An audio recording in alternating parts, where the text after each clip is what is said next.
Et oui, on y va. Et justement, vu qu'on avait ce bon vieux Rex qui nous conclut généralement ce petit générique, et du coup, je l'ai ressorti. Voilà, hein. On ressort un peu le merch de qualité. Bonsoir à toutes et à tous et bienvenue dans ce nouveau petit live de Puissance Park, la puissance de los Parcos. On espère que vous allez bien.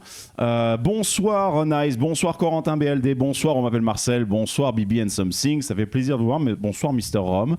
Alors ce soir, on va se faire un petit live tranquille avec de l'invité, enfin des gens habituels que vous avez l'habitude de voir sur Puissance Park et un petit nouveau qui se joint, que vous avez certainement déjà entendu ou vu sur le Discord, mais qui nous rejoint pour le coup pour cet épisode-là parce qu'il y a une petite annonce à faire et qui restera avec nous pendant le live. D'abord, bonsoir à toi Jean-Marc, comment que ça va ? Mais bonsoir mon cher Greg, ça va fort bien, je suis dans ma forteresse provençale, il fait très beau en ce moment et comme tu vois, j'ai redécoré un petit peu le studio aux couleurs Puissance Park dans Discord.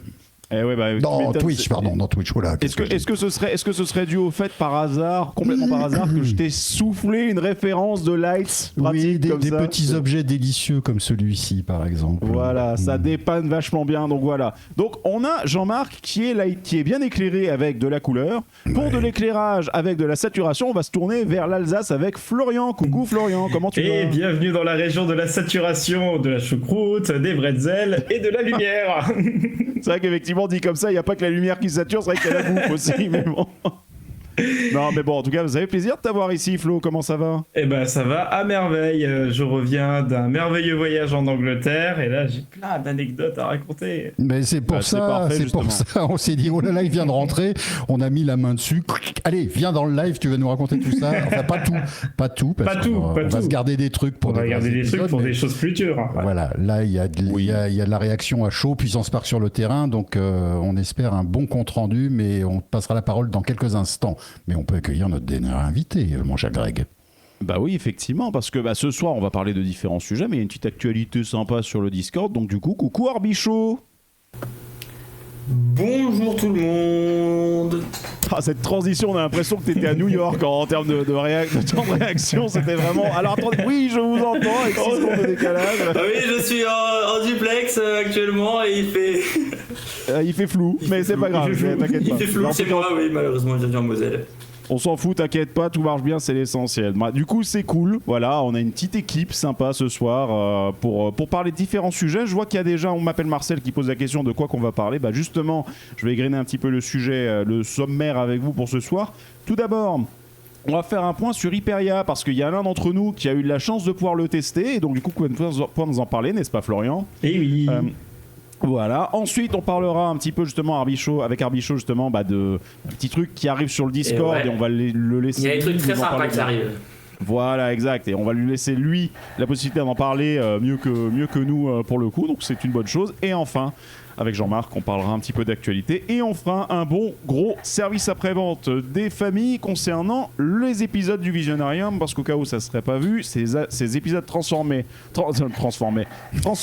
l'amour, la sueur, le sang et la bonne humeur. Donc justement, c'est l'occasion qu'il y a eu pas mal de commentaires sur les épisodes, justement d'en parler un peu et de continuer à rajouter des trucs parce que 3h30 c'était clairement pas assez. Voilà.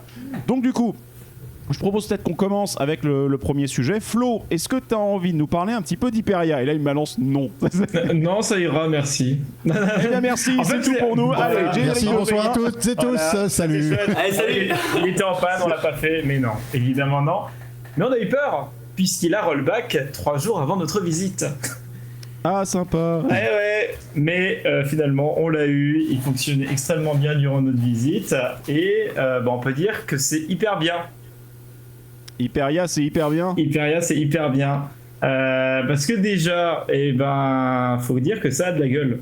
On arrive tranquillement en voiture et là où la skyline finalement de Thor Park n'a jamais été très haute, à part Stills qui dépassait légèrement, là on se retrouve avec un truc qui fait 72 mètres qui sort des arbres là, et tu fais ah oui, quand même c'est haut. Donc ça déborde un peu quand même là. Ouais, ça déborde un peu et vraiment on le voit de partout dans le parc, donc ça fait vraiment un ajout exceptionnel. En plus, quand on arrive dans la zone du coaster, c'était un petit peu nuageux, il y a juste un trou de lumière dans les nuages, la lumière qui est divine, qui éclairait Hyperia, c'était merveilleux. Les God Rays, c'est... C'est exactement ça. Et alors bon, bah, lui, je vais raconter l'expérience dans l'ordre. Vas-y, hein. Donc déjà, comme dit, de tous les points de vue, on arrive, et c'est toujours assez exceptionnel de voir même la structure et tout, ouais, vraiment bien. La zone, pas très thématisée, hein, mais il y a du Humascore. Moi, je suis content. Et thématisé fin de chantier avec de la boue partout, c'est ça? Voilà, exactement. Mais l'air de rien, l'attraction est bien présentée. Il y a un grand panneau Hyperia sous lequel tu passes avec le lift juste devant toi. Un peu de file d'attente, donc il se fait en dessous avec le son à toute blinde. Greg, tu adorerais parce que à chaque fois qu'un train est dispatch, il y a des effets de lumière en extérieur qui s'activent sur la gare.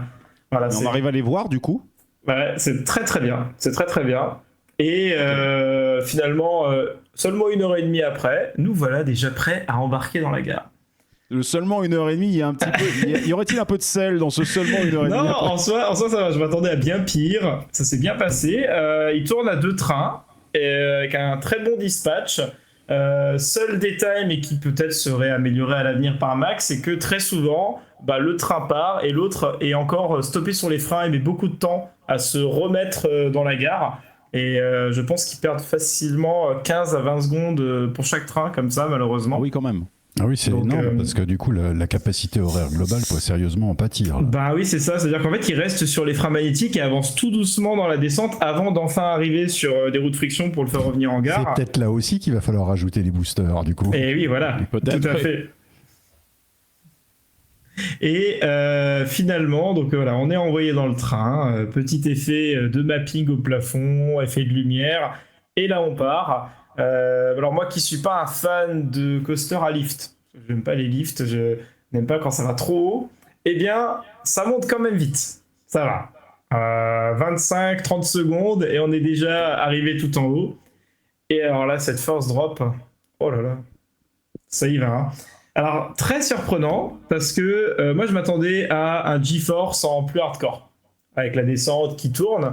Eh bien, étrangement, on vole juste dans le siège. On n'est pas tiré par le train, mais vraiment on plane. C'est une sorte de gros hang time qui dure très très très longtemps. Et à ce moment-là, je me suis dit, ah mais en fait la thématique elle est parfaite. Là, j'avais vraiment l'impression que j'étais en train de voler. Et ensuite, tous les autres éléments, ça a toujours été comme ça tout le long du coaster. Des éléments très amples où on est dans l'aérien pendant très longtemps, avec notamment le Outback Banked Airtime Hill. Je crois que c'est ça le nom complet de l'élément, là où il part sur le côté. Le dernier sorti ferme la porte. Le forfait voyelle, on l'appelle. C'est ça. Et alors ça, c'est un élément, j'avais de l'appréhension sur cet élément, parce qu'on a un élément similaire sur Conda, et c'est pas un élément que j'aime beaucoup, pour ma part, parce que j'ai un peu une sensation de son qui monte dans la tête, et une certaine intensité que je n'aime pas beaucoup. Et là, je vois que le truc, en plus, il dure plus longtemps, il est plus haut, il va en plus après faire une inversion dans la foulée. Je dis, ça va pas bien se passer cette histoire. Et ben pareil, les ingénieurs de Mac ont fait un exploit, genre c'est hyper bien calculé, tu fais que flotter dans le siège.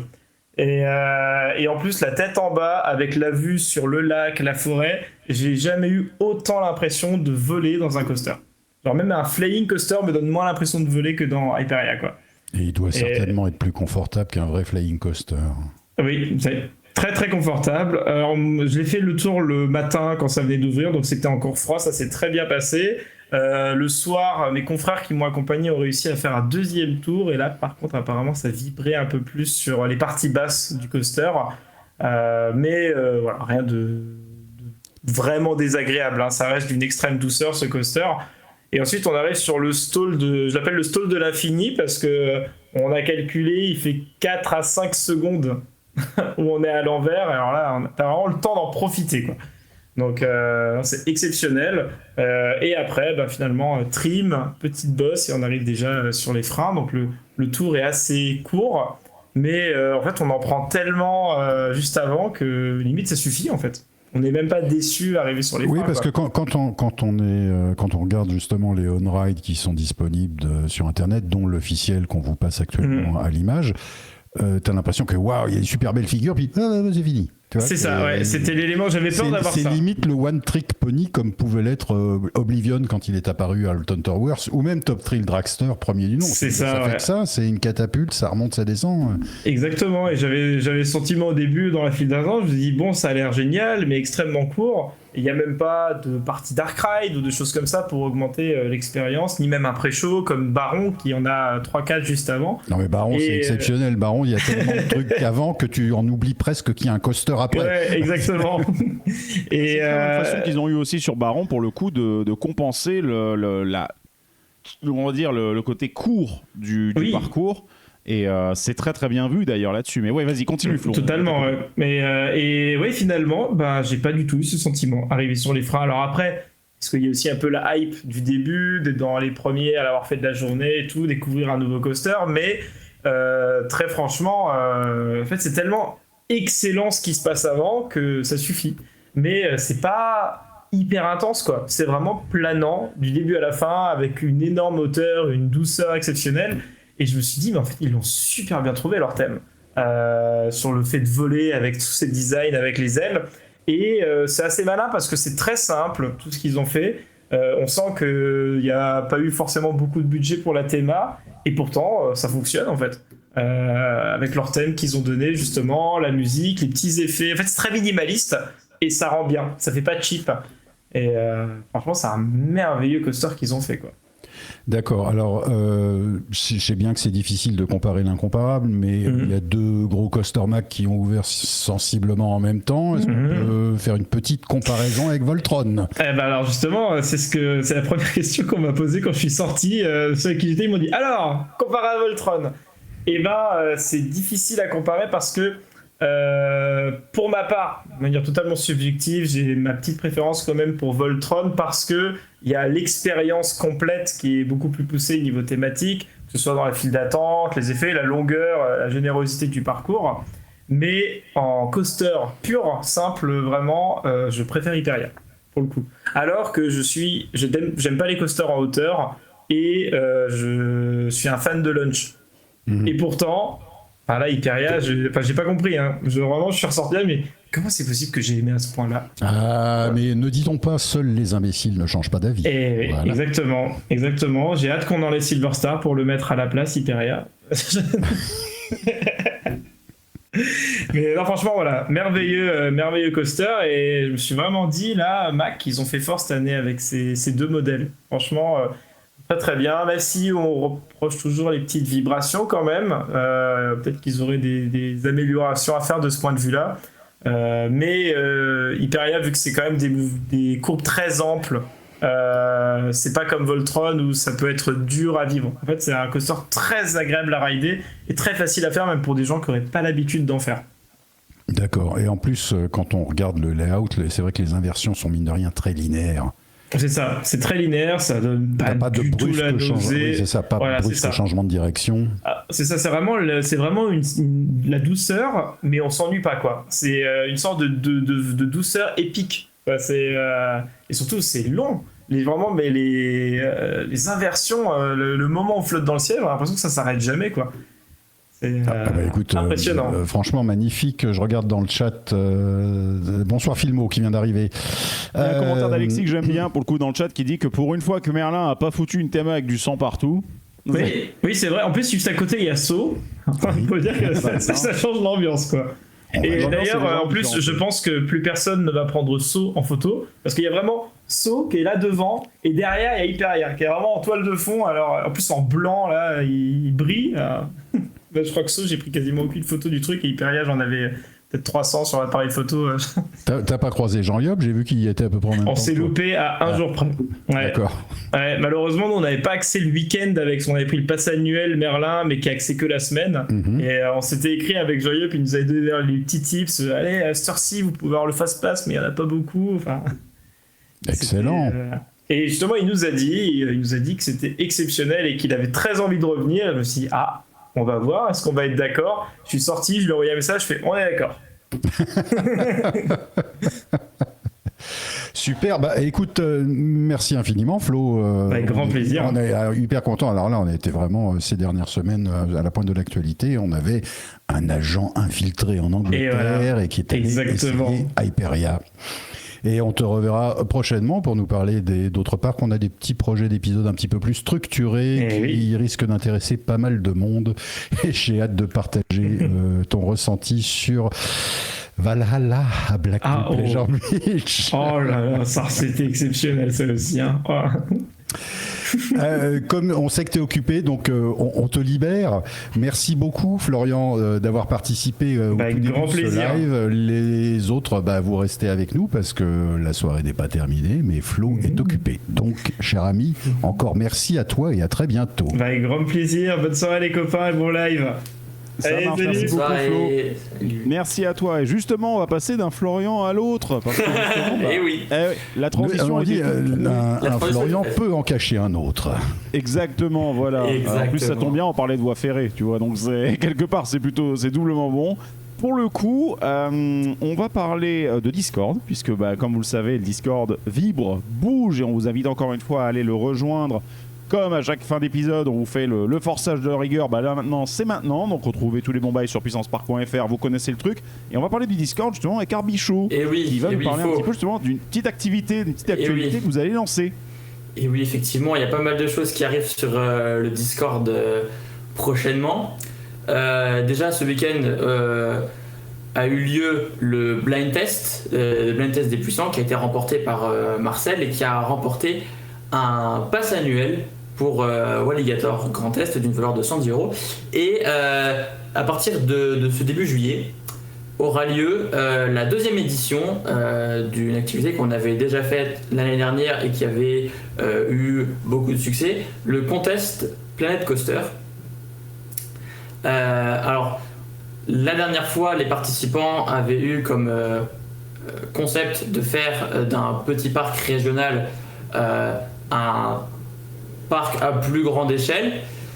Pour cette fois, le concept sera très très différent puisqu'il ne s'agira pas ici de faire en fonction du budget ou même du terrain, un petit peu quand même, puisque la map de base qui sera disponible sur le Discord, il s'agira d'une île vierge qu'il faudra remplir, sur laquelle il faudra mettre un maximum d'attractions. Donc les règles sont les suivantes.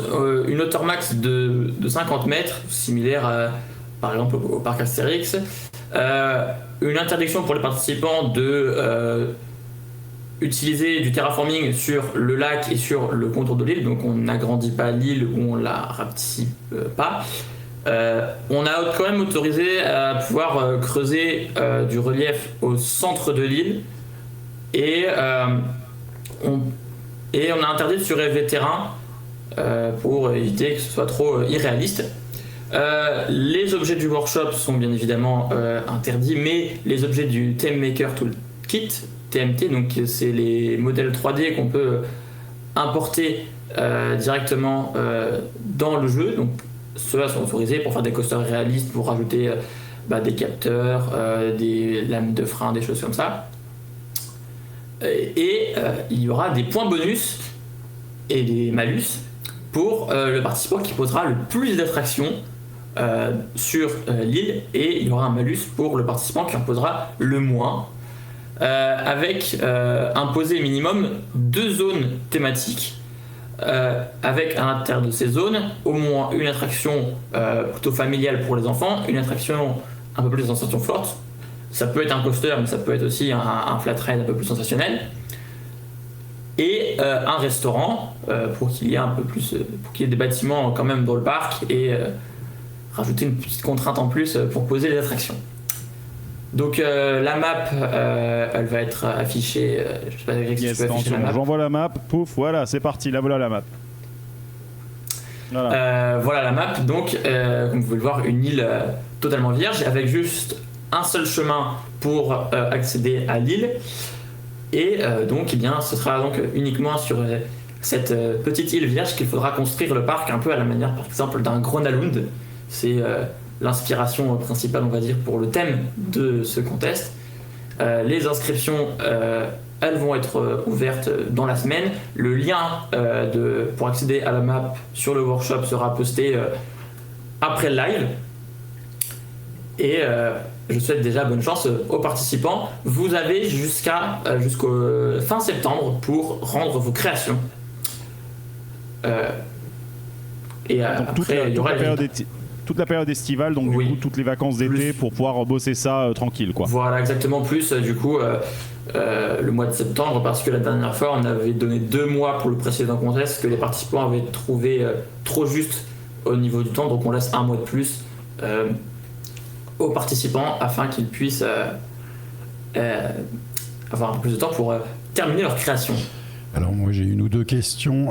Est-ce que sur cette épreuve particulière, il y a des contraintes budgétaires ou est-ce qu'on est en mode bac à sable ?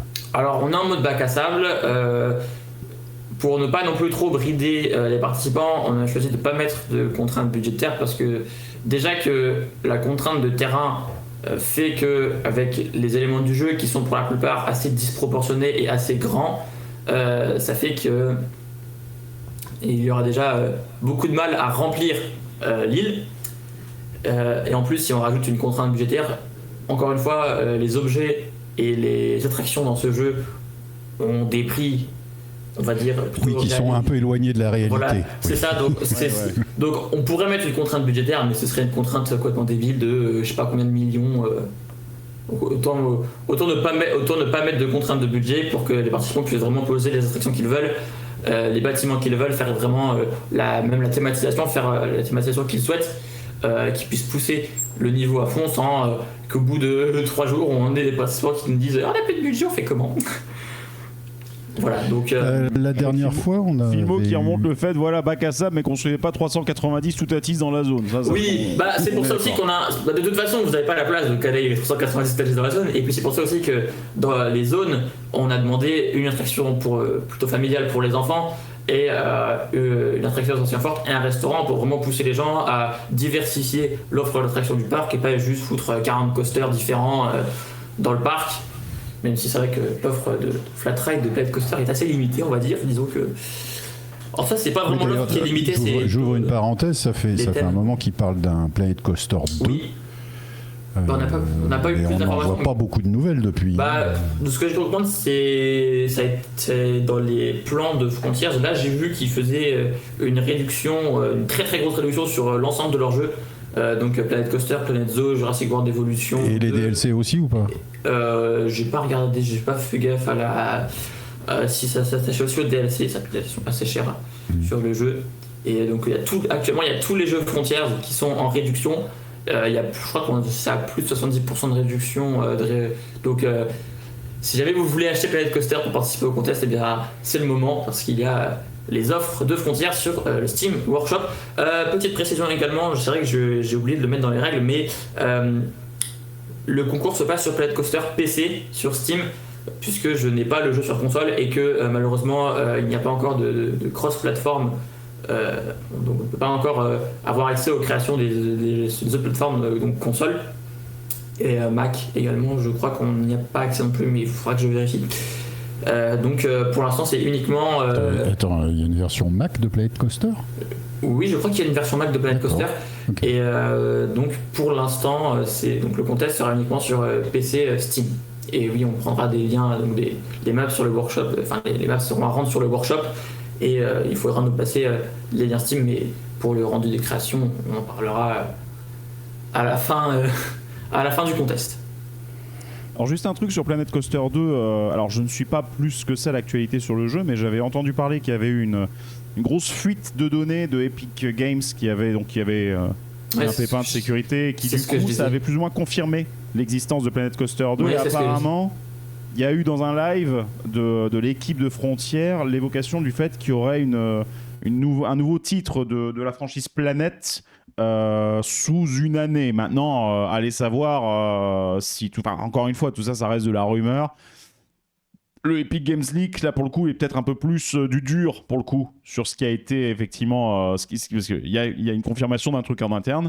Mais ensuite, à voir quand est-ce que ça va sortir. Après, derrière, la problématique n'est pas tant quand est-ce qu'il va sortir, c'est surtout quand est-ce que ça va être optimisé suffisamment pour que les ordinateurs du marché du grand public seront capables de le faire tourner correctement. Parce que Planet Coaster numéro 1, pendant des années, c'était extrêmement compliqué à le faire tourner, exactement comme Roller Coaster Tycoon 3 à sa sortie. Oui, absolument. Ouais. Qui nécessitait un monstre. Pourtant, ils auraient pu tirer les leçons de Roller Coaster Tycoon 3, vu que ce sont sensiblement les mêmes personnes qui ont développé Planet Coaster. La vérité, c'est que je pense que c'est compliqué. C'est compliqué parce qu'en fait... c'est compliqué quand tu as du monde sur le parc.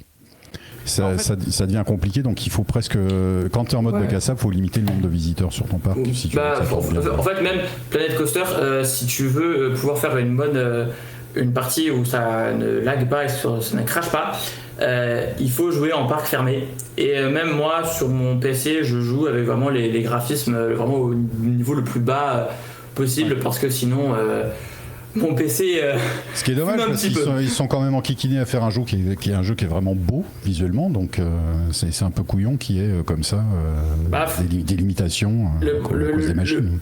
Le jeu, à sa sortie, était déjà très mal optimisé. Frontiers a tenté à plusieurs reprises de corriger ses problèmes. Et malheureusement, encore aujourd'hui, il y a tout le problème. Puis même, je trouve Planet Coaster, c'est un jeu qui est quand même très peu complet. Je joue beaucoup aussi à Planet Zoo. Et j'avoue, des fois, prendre un peu plus de plaisir à jouer à Planet Zoo qu'à Planet Coaster, parce que je trouve que Planet Zoo est un peu plus complet sur certains points, notamment au niveau des backstage. Dans Planet Zoo, tu peux vraiment faire ta zone de backstage. Tu as des bâtiments différents pour les employés, tu as des chemins réservés aux employés, donc que les visiteurs ne peuvent pas prendre. Et tu peux vraiment faire des zones backstage, et c'est même incité dans le jeu quand tu fais des parcs en mode bac à sable, en mode franchise, c'est vraiment, on t'incite à faire des zones backstage. Et ce qui n'est pas vraiment le cas dans Planet Coaster. Je trouve que il y a beaucoup le côté créatif, mais de base il me semble que c'était surtout vendu comme un jeu de gestion, et justement le côté gestion manque de réalisme sur pas mal de points dans Planet Coaster. C'est pour ça, et même au niveau créatif, au final, avec les dernières avancées qu'il y a eu niveau montagne russe, évidemment que le jeu n'est pas complet, il manque... Oui, c'est ça, il y a une sacrée mise à jour à faire, c'est ce que vient de nous dire Corentin dans le chat d'ailleurs, ça manque énormément des nouveaux modèles. Oui, je viens de voir le message, effectivement, c'est ça, le Planet Coaster est vraiment très incomplet, que ce soit au niveau... N'oublions pas les gars, Planet Coaster est sorti en 2016, il y a 8 ans. Après, derrière, il y a aussi un autre truc. Il y a un autre truc aussi, c'est que ce genre de jeu, c'est vrai qu'on peut très facilement comparer et se dire, bah oui, tu prends un GTA V, un truc comme ça, t'as un monde 3D ouvert énorme et ça tourne finalement assez bien sur pas mal de machines. Il y a une différence. En ordinateur, en informatique, alors bien entendu, ce que je veux dire là, bien entendu, on peut pas dire, on peut toujours optimiser des trucs, on est d'accord. Mais, ouais. Après, Planet Coaster, c'était vraiment le premier gros jeu de Frontier, si je dis pas de bêtises, il me semble que Jurassic World Evolution sortit après. En fait, leur premier gros jeu, c'est Roller Coaster Tycoon 3. Hein. C'est RCT3, ouais. Oui, mais c'était pas encore Frontiers. En fait, les développeurs. C'était Frontiers, mais sauf que ils étaient. C'était des Gun for Hire pour Atari, quoi. Oui, c'est ça, exactement. Ils ont répondu mais tu ouvres RCT3, il y a le logo de Frontiers. Hein. Je n'ai pas joué à RCT3 malheureusement. T'en fais pas, t'as rien raté, parce que RCT3, le truc où il avait déçu pas mal de monde, je suis un peu jeune pour avoir connu RCT3, c'est qu'il n'avait absolument pas du tout implémenté la logique. Tu vois, en fait, t'avais la logique de jeu 3D. Nous qui avons joué pas mal à RCT 1 et 2, on avait vraiment la logique, donc tout ce qui était graphisme 2D, qui était généralement contraint avec la notion de grille, parce que du coup, c'était plus facile pour les assets, pour créer les différents trucs et pour créer le jeu. Et ce qui fait qu'un RCT 1 ou 2 sont d'une légèreté mais impossible, parce qu'en fait ce sont que des PNG qu'on manipule dans le truc d'une certaine façon. C'est comme ça que Chris Sawyer l'avait conçu au départ. Bien sûr, il avait utilisé le moteur de de Transport Tycoon, si je dis pas de conneries. Ouais, puis même dans Planet Coaster, après je sais que pour le côté réaliste, ils ont introduit le Theme Maker Toolkit, qui est vraiment pour moi un outil qui est absolument fantastique, qui en gros te permet de faire des modèles 3D, toi de ton côté sur ton ordi, donc sur Blender, sur n'importe quel logiciel de modèle 3D, et après tu peux les importer dans le jeu. Donc tu importes ton modèle 3D, tu dis c'est par exemple voilà c'est un décor, tel décor, voilà. Donc c'est uniquement pour le décor, tu peux pas importer des attractions malheureusement dedans. Je sais qu'il y a un mode, il me semble, qui permet de le faire, mais c'est pas dans le jeu officiel.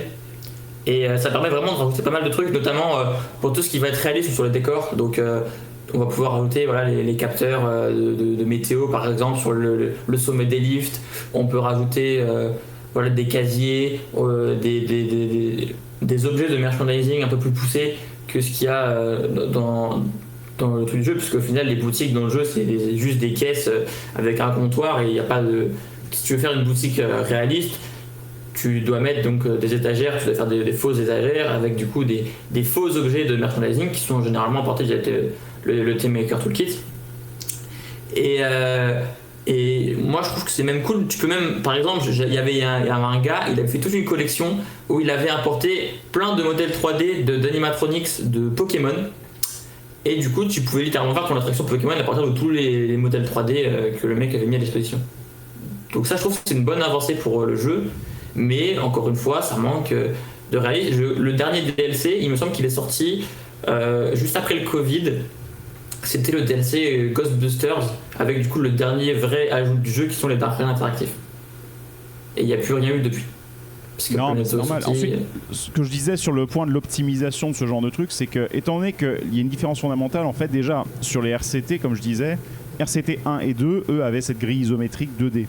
Quand RCT 3 est arrivé, c'était la révolution du A3D, la caméra dynamique et surtout la coaster cam, qui en fait était une façon de répondre aussi à Theme Park World et Theme Parking qui l'avaient fait des années plus tôt, qui eux avaient implémenté une caméra beaucoup plus libre au niveau de la 3D. Mais en fait, on est resté bloqué dans le monde du simulateur de parc à une grille toujours. Et c'était un peu le truc qui était attendu avec Roller Coaster Tycoon 3D, c'était son petit sobriquet en développement, où quelque part il y avait l'idée, on envisageait, on voulait que la grille soit libre, qu'on puisse placer les trucs, et ce n'était absolument pas le cas. Et la problématique ensuite, c'est que quand on crée un logiciel comme ça, comme un Planet Coaster, c'est extrêmement compliqué de l'optimiser. Pourquoi ? Parce que l'optimisation, ça va être essayer d'utiliser 3/4 du temps des raccourcis, essayer de se démerder pour que un truc, plutôt de le faire de façon ultra complexe, on va dire non, bah voilà, on va couper des trucs qui servent à rien, etc. On va gagner du temps. Par exemple, des effets de lumière. Si on est dans une ville ou dans un truc qui est avec une lumière qui est censée être fixe, bah en fait, au lieu de calculer la lumière en temps réel avec l'ordinateur et la carte graphique, on va précalculer, on va intégrer en fait dans la texture du mur les différents éléments et la lumière en elle-même pour avoir quelque chose de plus propre. Et le problème, c'est que ces optimisations-là, sur un logiciel comme Planet Coaster, qui en fait est plus un logiciel de création avec toutes les possibilités de merge, d'ajouter des modèles, etc., bah, c'est certainement assez complexe à optimiser. Un exemple que moi je vois toujours à l'esprit, par exemple, j'ai vu pas mal de fois sur des vidéos, les gens utilisaient les éléments de roche, par exemple pour foutre des rochers et faire des amoncellements de différentes choses. C'est superbe. Sauf qu'une optimisation évidente en informatique, ce serait que par exemple, quand tu as deux roches qui sont l'une encastrée dans l'autre, bah, puisque la partie à l'intérieur, personne ne la voit, normalement l'objet ne devrait pas exister, on ne devrait même pas calculer les différentes faces, les différents éléments. Or, quand on bouge un peu la caméra, on voit que ces éléments-là, ils sont présents, donc ils sont bel et bien calculés et là. Donc du coup, il y a des choses qui sont complexes à faire en optimisation. Encore une fois, il y a d'autres choses, hein. Là je fais juste un truc, mais c'est la raison pour laquelle, à mon avis aussi, par exemple, des jeux comme No Limits, des simulateurs comme No Limits, il y avait cette différenciation entre le mode édition qui était ultra simplifié, ultra basique, surtout la version 2 où tu avais juste le fil de fer, et quand tu voulais le passer en réel, du coup tu devais attendre une phase de compilation où le truc allait recalculer, etc., et essayer de faire un peu d'optimisation aussi pour que le truc tourne de façon décente. Donc malheureusement, un jeu comme ça, je ne dis pas que c'est impossible à optimiser, pas du tout, hein, mais je pense que c'est très complexe par la nature du fait que tu es censé pouvoir bouger les objets, les modifier, les éditer à chaud. Après, derrière, c'est comme RCT3, c'est aussi une question d'attendre que les configurations des PC, elles évoluent en fonction. RCT3, au tout début, il le recommandait, je crois, pour quelque chose comme peut-être 400 ou 500 MHz de processeur et une carte graphique, une ATI Radeon de base, un truc de merde. Quand des PC plus puissants sont arrivés, qu'il y a eu différents trucs, là, aujourd'hui, RCT, tu le prends sur un PC à 300 balles, il tournera très très bien RCT3, quoi. Donc le truc, c'est que malheureusement, ouais, sur des logiciels type sandbox comme ça, je pense que c'est un peu plus complexe d'arriver à faire des bonnes optimisations. Oui. Voilà. Bon, c'est juste un petit point. Alors, Arbi, tu nous résumes un petit coup le concours afin qu'on puisse passer aux news. Ah oui. Ouais, donc résumé du contest Planet Coaster. Donc le but, c'est de construire un maximum d'attractions sur une île vierge. Donc une contrainte de hauteur de 50 mètres de haut. une interdiction de modifier l'île ou de surélever le terrain, de terraformer l'île, interdiction d'utiliser des objets issus du workshop, mais le Theme Maker Kit est autorisé. Le participant qui posera le plus d'attractions sur l'île aura un bonus. Le participant qui aura placé le moins d'attractions sur l'île aura un malus. Et sont demandés minimum 2 zones thématiques avec à l'intérieur au moins une attraction pour enfants, une attraction familiale / sensationnelle et un restaurant. Et le concours se passe sur PC, Steam normal. Voilà. Okay. Et génial. Merde à tous les participants qui vont se lancer dans l'aventure. Et évidemment, nous on sera à l'arrivée pour juger les résultats. Et je souhaite juste rajouter quelque chose encore sur le Discord. Donc vous allez donc avoir ce contest Planet Coaster qui va rythmer le Discord tout l'été. Et il faut savoir que très bientôt, durant ce mois de juillet, marquera le retour d'un format de soirée que vous avez, je le sais, beaucoup apprécié et qui va revenir avec des invités vraiment très intéressants. Donc rejoignez le Discord pour pouvoir assister à ça. Génial, merci beaucoup. Tu restes avec nous ? Allez. Et si on passait aux news, mon cher Greg. Oui, écoute, du coup, je te laisse le crachoir et puis je suivrai comme je peux. Du coup, je crois qu'on va commencer par Valleyfair, c'est ça ? Oui, figure-toi qu'il y a eu des pluies torrentielles il y a 2 jours à Valleyfair. Pas que là-bas. Pas que là-bas, mais là, si tu veux, Valleyfair étant construit entre 3 lacs et longeant la rivière du Minnesota, le parc a été inondé. Le parc a été bien inondé. Ce qui est rigolo, c'est qu'au bout, il y a le parc aquatique quand même, qui lui est resté les pieds au sec. Donc, c'est assez paradoxal. Donc, on a récupéré les images d'hélicoptères de Fox 9. Vous voyez que tous les parkings ont été inondés. Et ça encore, c'est rien du tout. Parce que là, on voit The Wild Thing, qui est donc l'hypercoaster Morgan, qui lui est juste au bord, tu vois. Et en fait, toute la partie arrière du parc, qui est la partie où se trouve le Excalibur, qui est le coaster Arrow, qui est un faux hybride, tu sais, qui est un métal sur des supports en bois, ainsi que le Renegade, qui est le GCI, si je dis pas de sottises, corrigez-moi si je dis une bêtise.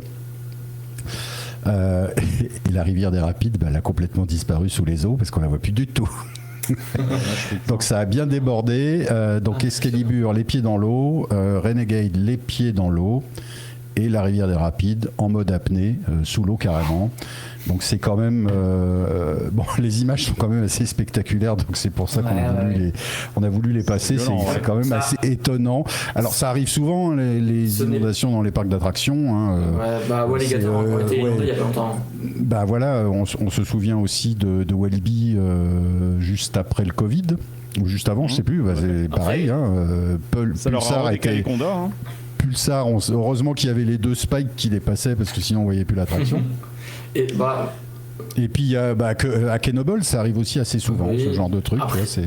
Après, moi, ça me rappelle surtout que j'espère des Six Flags de New Orleans, qui avait aussi. Katrina. Six Flags, lui, il a été victime de l'ouragan Katrina, oui, carrément. Quand je vois des images comme ça me fait beaucoup penser à ça aussi. Tu vas en urbex, tu fais gaffe, parce qu'il y a des alligators quand même. Ouais, tu m'étonnes. Tout est. Ouais, mais tu as raison, Arby. C'est vrai que là, pour le coup, c'est vrai que voir ces images-là, en plus prises à l'hélicoptère, où t'as vraiment, il y a plus 1 cm² au sec, quoi. Ça rappelle vraiment. Tout l'arrière du parc est vraiment sous l'eau, quoi. Alors curieusement, ils ont clôturé la zone, mais ils ont ouvert le reste du parc. Une fois qu'ils ont dégagé le parking, parce que c'est quand même un business, donc il faut que les affaires tournent un petit peu quand même. Donc, Par contre, putain, le avec la flotte, avec les fondations sous la flotte et tout le bordel, putain. Ouais, il y aura une petite inspection. Enfin, tu sais, c'est prévu pour. Les fondations, elles plongent à 15-20 mètres de profondeur. Corentin posait la même question dans le chat. Je pense qu'à mon avis, le bois il est traité. Oui, bien sûr que le bois est traité. C'est fait pour de toute façon. Et puis c'est un endroit où il fait quand même assez beau, donc c'est comme c'est un un truc assez exceptionnel, le bois étant traité. Si ça se produisait tout le temps, là il y aurait peut-être des questions à se poser, mais ça se produit quand même pas souvent. Bon voilà.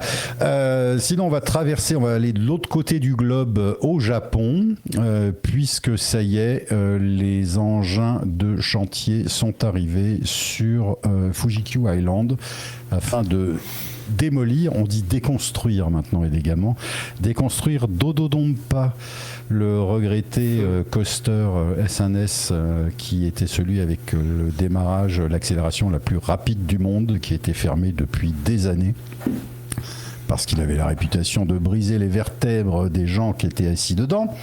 Donc ça y est, la photo elle est toute récente. Voilà, les machines sont là pour tout péter. Ils vont tout péter. Là, on peut vraiment dire le coaster il est tout pété. Voilà. Là pour le coup, là oui. Ça fait quand même un peu bizarre de voir des machines aussi spectaculaires que Dodonpa être rasées comme ça. Bah oui, et puis ils prennent tous le chemin.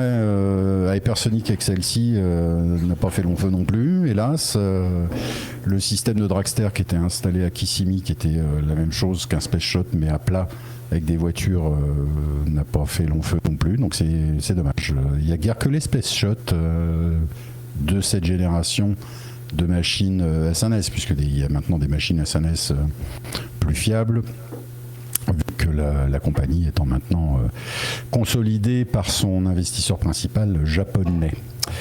Maintenant on va aller aux États-Unis, mon cher Greg. Juste une petite photo pour signaler que ça y est, les rails sont en cours de pause pour le nouveau Wing Coaster de B&M qui est à Kings Dominion. Donc c'est vraiment les tout premiers rails. On est au niveau de la gare. Ça va être donc un wing avec un catapultage LSM. Donc ouais, c'est ce que je disais. Là, je vois des stators. On LSM, voit déjà les stators. Voilà. Donc il n'y a que ça d'installé pour l'instant.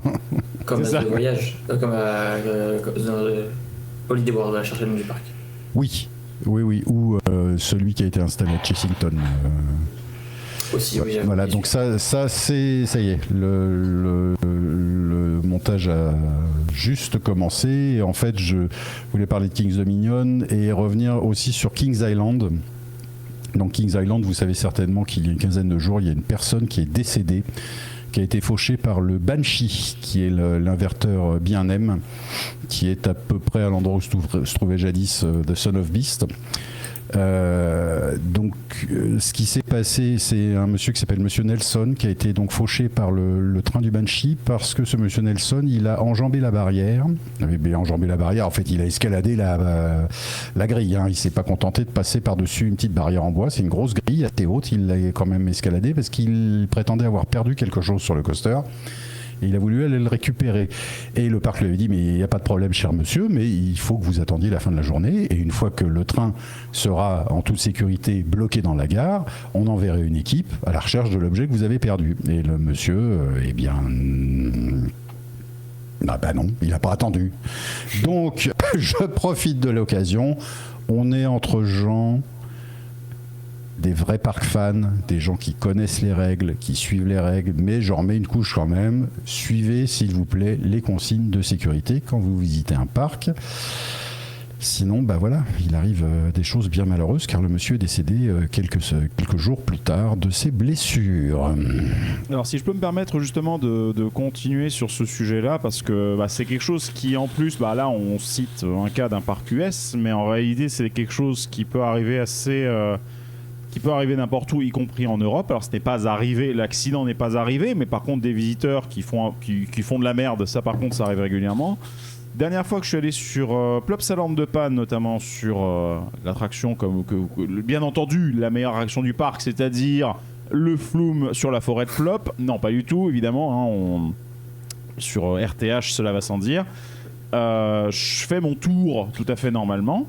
Donc on commence le tour, je suis assis en last. Et au moment auquel le dernier VL, celui dans lequel je suis installé, commence à sortir de la station, je sens que les booster wheels s'arrêtent. Donc elles se coupent. Et donc du coup, on est au ralenti, au très ralenti, mais en fait entraîné par les trois quarts du train qui sont à l'avant, qui sont déjà dans le jojo roll et qui donc du coup tirent le reste. Une pauvre... quelques booster wheels peuvent pas retenir le train comme ça, quoi. Du coup, on continue, je me dis tiens, c'est marrant. Et ensuite, on arrive sur le launch se déroule tout à fait normalement. Donc bon, très bien, le parcours se déroule normalement.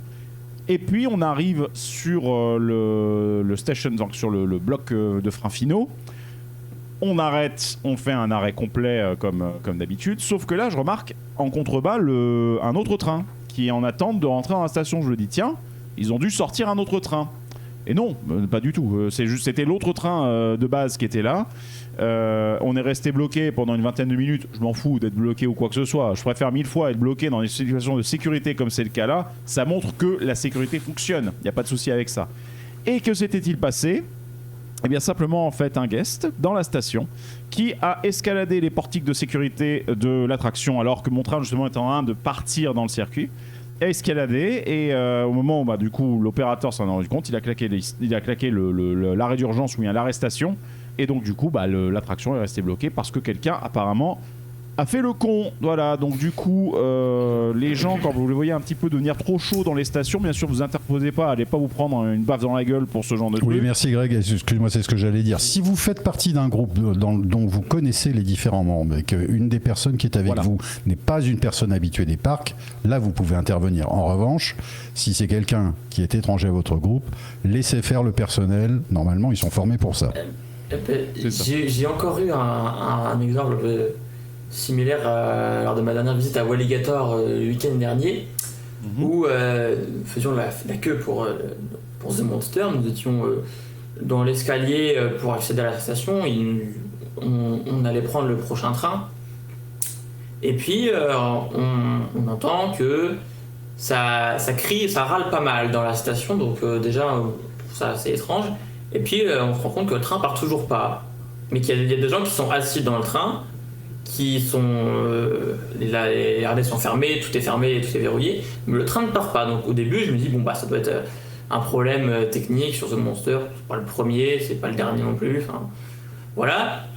Et puis 5 minutes après, les opératrices viennent nous voir et nous disent que en fait il y a un groupe de personnes qui faisaient n'importe quoi en station, qui sautaient les portillons, qui sautaient les barrières, qui permettaient de mal parler aux opérateurs. Et donc ces derniers ont pris la décision de bloquer les personnes qui posaient problème. Ils ont bloqué dans le train, donc ils ont fermé les harnais et ils leur ont fait croire qu'il y avait un problème et du coup le train ne pouvait pas partir pour attendre que la sécurité arrive et le dégage.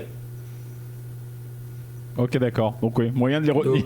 C'est pas une mauvaise idée. C'était vraiment pas une mauvaise idée de les avoir bloqués comme ça parce que au moins ils sont dans le train, ils sont bloqués, ils peuvent rien faire d'autre, ils ne peuvent pas poser plus de problèmes et puis comme ça on peut attendre que les gens gèrent Après l'inconvénient c'est qu'ils ont dû fermer l'attraction le temps que la sécurité arrive parce que ça prenait beaucoup de temps. Bon, c'est pas grave, il n'y a pas grand monde sur le parc donc.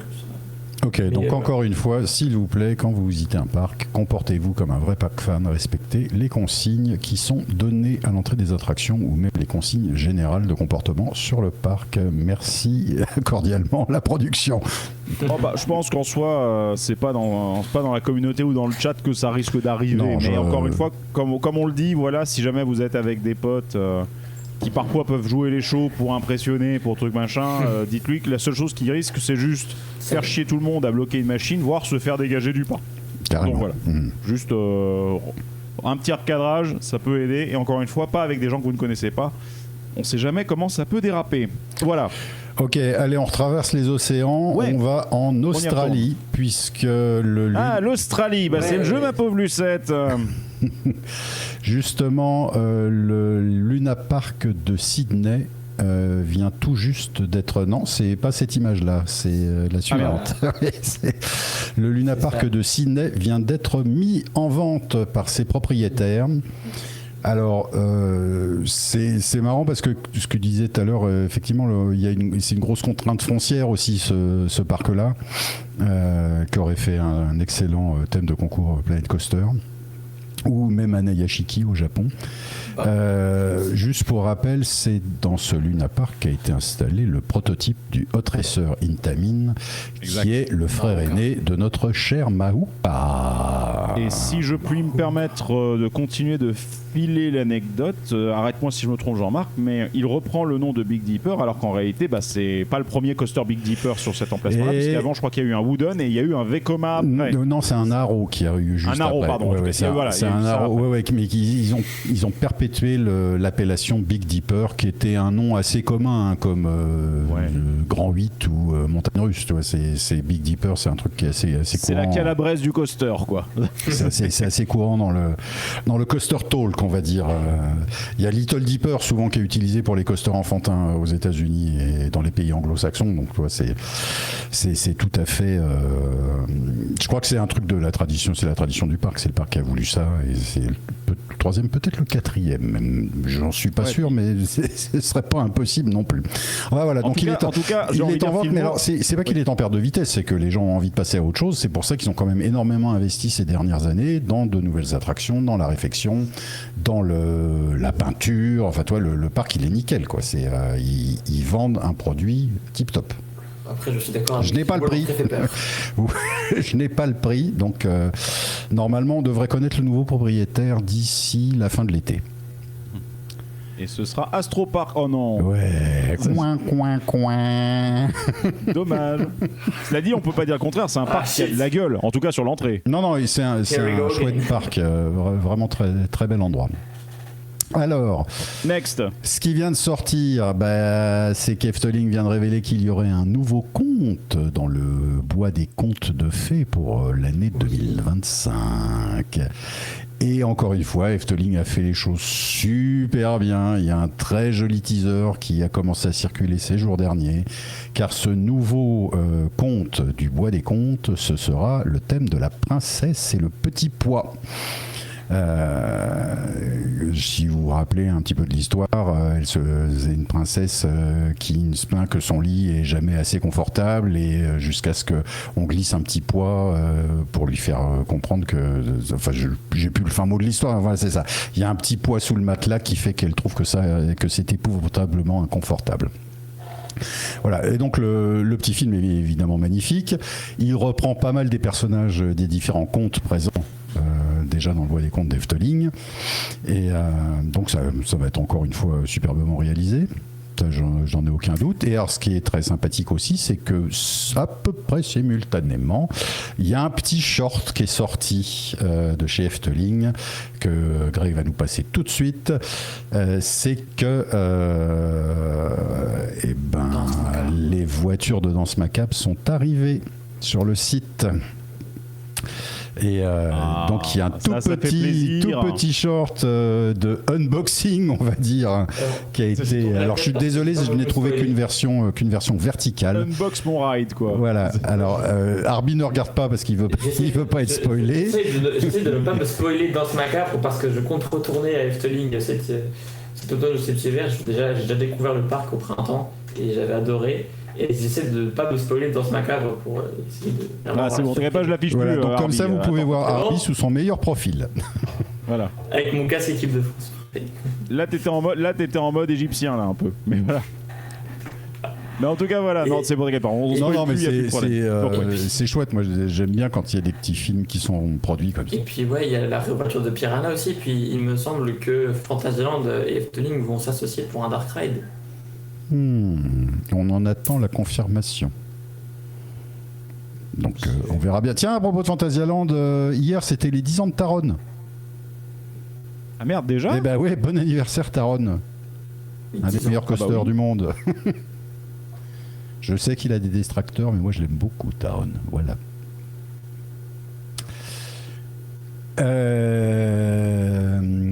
Alors moi j'ai fait le tour des news du monde de la Terre. Jeep Odino a ouvert la récré des Trois Curés, donc on en reparlera peut-être une prochaine fois. Toi tu voulais dire quelque chose, Arby ? Est-ce que tu es sûr que c'est les 10 ans de Taron parce qu'il a ouvert en 2016 plus 10, ça fait pas 2024 ? Non, pas les 10 ans, enfin c'était les 8 ans, enfin c'était le jour d'ouverture, c'était hier. J'allais dire. Oui, pardon, je me suis emmêlé les pinceaux sur les chiffres. Oui, c'est pour ça. Oui, voilà, c'est ça. C'est 8 ans de Taron. Les 8 ans de Taron, mais c'était son anniversaire hier. Voilà. Voilà. D'accord. On en profite là vite fait pour faire un petit peu d'autopromo. Qu'est-ce qui va se passer sur Puissance Park cet été ? Eh bien, ce vendredi, là quel jour sommes-nous ? Nous sommes le 1er juillet. Donc ce vendredi, déjà aujourd'hui, vous avez peut-être vu, il y a un short d'anecdotes sur le Visionarium qui est sorti, dont la seconde partie arrive demain. Donc comme ça, vous saurez tout d'ici demain soir. Ce vendredi, donc le 5 juillet, nous rediffusons l'improbable live automobile que Greg et moi avons réalisé en revenant du PAL. C'est bon, c'est remonté, tout est ok, pas de coupure dedans, c'est nickel. Avec impression sur Maouka, en fait c'est surtout axé sur le compte-rendu de la soirée EDB et CoasterTube. Donc ça arrive le 5 juillet. Semaine du 8 au 12 juillet, et ben ça va être une semaine à thème, puisque lundi il y aura un trip tips. Et puis il y aura un très bel... Alors je vous dis pas sur quoi pour l'instant, comme ça je tease. Donc Trip Tips le lundi et épisode interview fleuve le vendredi. Donc ce sera l'épisode 148. Fleuve, dis donc... épisode au cours duquel... épisode au cours duquel nous briserons la glace avec un invité tout à fait sympathique et intéressant. Ensuite, qu'est-ce qui va se passer ? Eh ben, on va aborder un peu la phase estivale. Il y aura encore, donc cette émission-là sera rediffusée le vendredi 19 juillet. Les lundis, vous aurez toujours soit un petit flashback, c'est un retour sur un extrait pertinent d'un épisode, soit un trip tips, soit un ride tips. Le dernier épisode officiel de la saison sortira le 26 juillet et nous parc-poterons, car Greg et moi avons développé ce néologisme. Nous on a le calembour facile aussi. Oui, aussi, oui. Nous parc-potons avec une invitée. J'ai bien dit une invitée. Donc voilà, rendez-vous pour l'épisode... Au bout de 5 ans. Rendez-vous donc pour l'épisode 149 le 26 juillet. Et après, au mois d'août, vous verrez, il y a des shorts, il y a des cuts, il y a des petits extraits, il y a des petits bouts de trucs qu'on a récupérés ça et là. Il y aura un épisode un petit peu rigolo, vous verrez. Ça arrivera et nous, on reprendra nos activités normales au mois de septembre. Greg, tu nous fais la grande roue du forçage, s'il te plaît. Oh bah j'ai déjà commencé tout à l'heure, mais oui, comme d'habitude, si vous souhaitez retrouver un petit peu tout le contenu Puissance Park, c'est sur puissancepark.fr. Comme vous le savez, la boutique, les épisodes des podcasts, les patati et patata, les différentes plateformes, les dons, si vous souhaitez nous aider, bien entendu, c'est toujours très fortement apprécié. Bref, tout ça sur puissancepark.fr. Est-ce qu'on n'attaquerait pas notre, petit sujet service après-vente? Oui, j'ai l'impression on dit la cerise sur le gâteau, mais on est en train de rajouter des couches de nappage et puis on met pas qu'une cerise, on met le bocal entier de cerises sur le gâteau. Là, on est sur un 10 millefeuilles, là, en fait, tu vois. Si Grenaloun fait un millefeuille, le truc, il fait 10 étages, tu vois. Pour rester sur la théma avec le Discord. Mais non, bah du coup, comme vous l'avez remarqué, on a sorti du coup les 2 épisodes sur le Visionarium. Du coup, bah les 2, ça fait 3 du coup, là, 4 du coup que... Bah, faut que j'arrête. On a sorti ces épisodes sur Visionarium, c'est des épisodes qui nous touchent particulièrement, comme vous l'avez compris. On parle avec beaucoup de passion et beaucoup d'amour dans ces épisodes-là. Et d'ailleurs, on sent que ceux qui ont regardé, justement, qui ont laissé un petit commentaire, bah, merci beaucoup à vous. Et n'hésitez pas à laisser des commentaires quand vous le souhaitez. On les lit, on y répond. Et franchement, ça fait plaisir. Parfois, on étend un peu la discussion dedans. De façon plus ou moins passionnée, mais voilà. Donc du coup, ces épisodes-là, effectivement, sont des épisodes qui pour nous étaient importants à faire. On voulait célébrer d'une certaine façon, marquer les 20 ans de la disparition du Visionarium. Et vu que le mois de septembre, en théorie, on va avoir l'épisode 150 qui doit sortir, on a différentes choses. On se doutait qu'on n'allait pas avoir beaucoup le temps en fait de le placer à ce moment-là. Vu que l'attraction a fermé le 5 septembre 2004. Donc on s'est dit, bon, on fait partir avec un petit peu d'avance, c'est pas grave, comme ça, pour ceux qui veulent, ça fait 3h30 à écouter pendant l'été, ça fait un petit truc en plus, quoi, on va dire. Alors on est même à 3h32, vu qu'il y a les 2 shorts qui sortent aujourd'hui et demain. Exactement, 3h32. Mais l'idée, c'est qu'effectivement, voilà, on avait envie d'en parler parce qu'en même temps, on pense que ces épisodes-là, ils expliquent aussi pas mal un peu les réactions qu'on peut avoir quand on parle du parc de l'Est parisien. Et en soi, c'était une bonne façon, quelque part aussi, de le rappeler, de rappeler qu'effectivement, fut un temps, Disneyland Paris a eu un prime. Et que, oui, voilà. c'est que le truc, c'est que la barre a été mise très très haut tout de suite. Et donc nous a donné l'habitude d'avoir affaire à un produit d'extrêmement bonne qualité.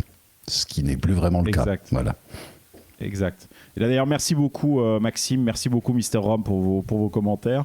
Et imaginez si Disney sortait l'attraction en VR, on m'appelle Marcel. Bah, en vrai, il le ferait pas parce qu'il y a trop d'éléments polémiques à l'intérieur des films de l'attraction à l'heure actuelle. T'as Gérard Depardieu, t'as, il y a plein de trucs qui ont mal vieilli. Le partenariat Renault, il est plus là. Donc voilà, il y a plein de trucs qui font qu'ils le feront pas.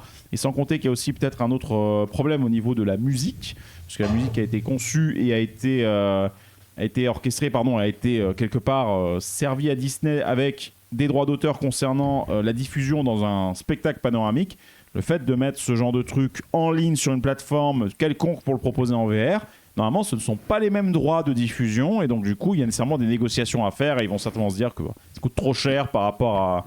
Bon, on peut comprendre l'argument là, mais c'est vrai qu'en soi, avoir une ressortie d'attraction à l'ancienne pour pouvoir les revivre quelque part, ce serait pas mal sur une plateforme, surtout comme Disney+, qui pourra en avoir besoin. Mais bon, ça ne... Voilà. Oui, ça c'est d'ailleurs ce qu'on dit à la fin de l'épisode. Mais bon, exactement, tout à fait. Mister Rom chauffe pas Greg. C'est trop tard, il appuie sur le... Il a mis 2 € dans la fente, c'est parti. Mais en soi, non, en plus, l'attraction en elle-même est...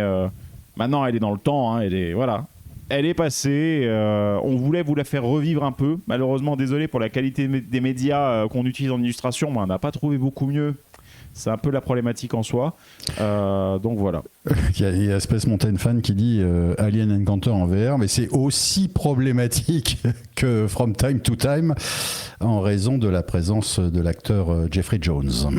Exactement, qui lui aussi, qui lui a aussi des petits problèmes avec la justice. C'est ça, c'était oui. Disons qu'il a fait son youtubeur avant l'heure, si je ne me trompe pas. Voilà, exactement. Voilà. Bref. Pendant l'épisode, on vous racontait la scène du tournage du TGV, au cours de laquelle Jeff Blythe, le réalisateur du film, a perdu sa casquette fétiche. Et en fouinant sur Internet, malheureusement, on ne trouve plus vraiment les images du making-of, mais j'ai trouvé quelques captures.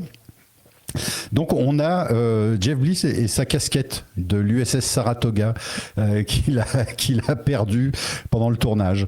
Mais ce qui est intéressant aussi dans cette photographie, c'est qu'on voit Nine, la vraie, celle qui a servi aux prises de vue juste derrière, ainsi la caméra donc Circle Vision, ainsi que le siège dans lequel Michel Piccoli va être installé pour faire les prises de vue en gros plan quand il se fait choper dans le tunnel. C'est ça le futur, c'est bien sombre. Donc au moment où il y a mon passage musical préféré. Voilà. Mais donc là on voit bien en fait que c'est un faux nez de TGV sur cette photo qui est poussé par un train. Puisque derrière il y a une voiture, on voit le train derrière, hein, dans la voiture qui est juste derrière est installée l'équipe technique et derrière cette voiture là il y avait une motrice qui poussait l'ensemble du convoi. Donc c'est assez rigolo. Donc voilà la fameuse casquette, comme disait Benjamin, n'allez pas le long des voies ferrées chercher la casquette de Jeff Blythe, c'est très dangereux. Voilà. Mais tout en continuant à fouiner, je me suis rendu compte que le producteur du film, qui est un monsieur qui s'appelle Antoine Compin, il n'en était pas à son coup d'essai. Donc là, on voit d'un peu plus près notre ami Nine sur le visuel. Donc la véritable caméra Circle Vision. Donc Antoine Compin, en fait, c'est vraiment pas un débutant parce que c'est quand même lui qui avait déjà produit American Journeys, qui était un film en Circle Vision. Donc là, tu peux passer la slide suivante, Greg, s'il te plaît.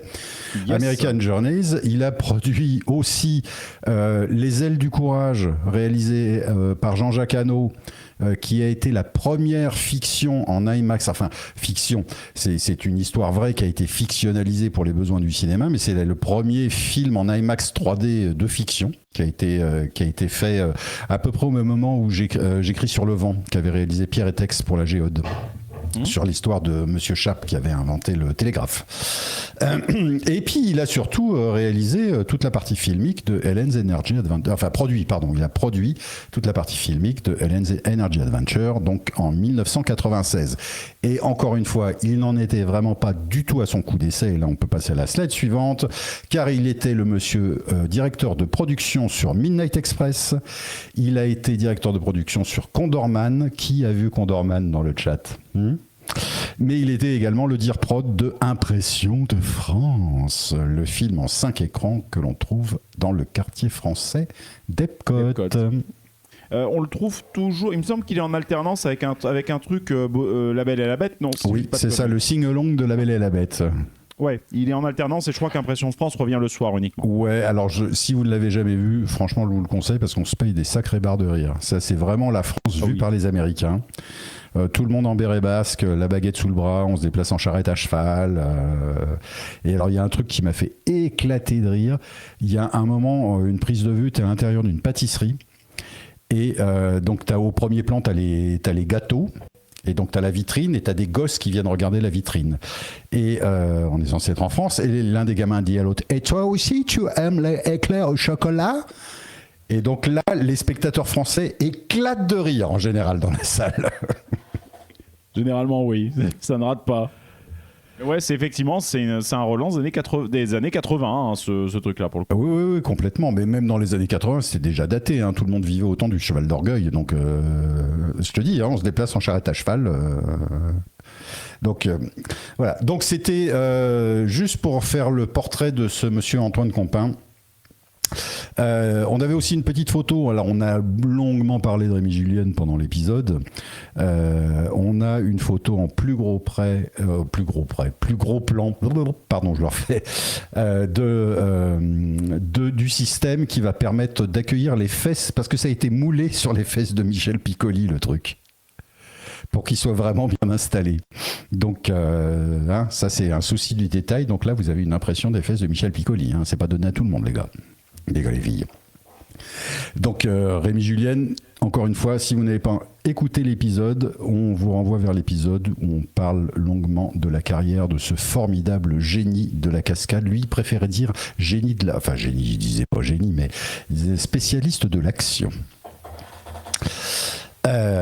Et puis on se posait la question sur qui était derrière les VFX du film. Alors il y en a quelques-uns, il y a beaucoup de choses qui ont été faites in camera, confère ce qu'on raconte sur la construction de la Tour Eiffel. Ça a été réalisé par exemple au moyen d'un système de caméra motion control, c'est-à-dire c'est une caméra qui enregistre vraiment le mouvement qu'on veut lui faire et qui est capable de le répéter à l'infini, ce qui dans la prise de vue d'effets spéciaux est idéal parce qu'elle ne changera jamais d'axe, elle ne changera jamais de point de vue. Si je dis pas de conneries, Jean-Marc, arrête-moi, mais il me semble que c'est des films genre Star Wars, le tout premier, qui ont beaucoup contribué au développement de ces trucs-là, et Retour vers le futur 2, qui ensuite a aussi perfectionné avec la Vista Glide, si je dis pas de conneries. Non. Alors, tu as tout à fait raison, puisque ce système a été effectivement développé par un monsieur qui s'appelle John Dijkstra pour Star Wars, donc l'original en 1977. On avait d'ailleurs baptisé la caméra la Dijkstraflex. Et John Dijkstra, en fait, c'est une sorte de maverick. C'est un mec qui a quand même apparemment un caractère de cochon. Donc il a fait Star Wars, il a jeté l'éponge. Après, il a dit vous me faites tout chier, je vais aller monter ma propre boîte. Il a monté sa société qui s'appelle Apogee.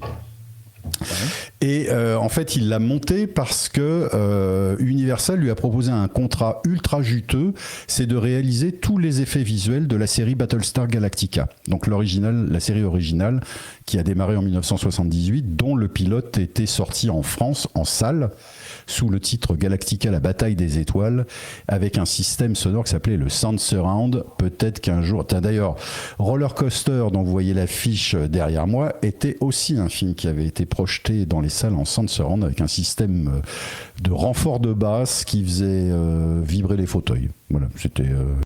on appelait ça une sorte de relief sonore. C'était voilà, comme ça. Il y a eu 6 ou 7 films qui ont été restitués dans ce procédé.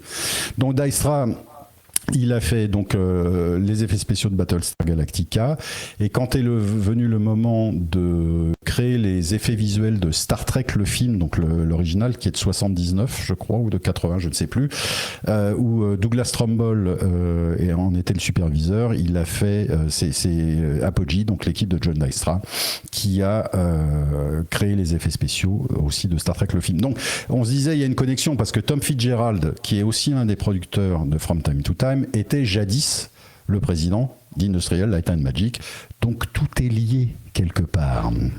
Vous voyez.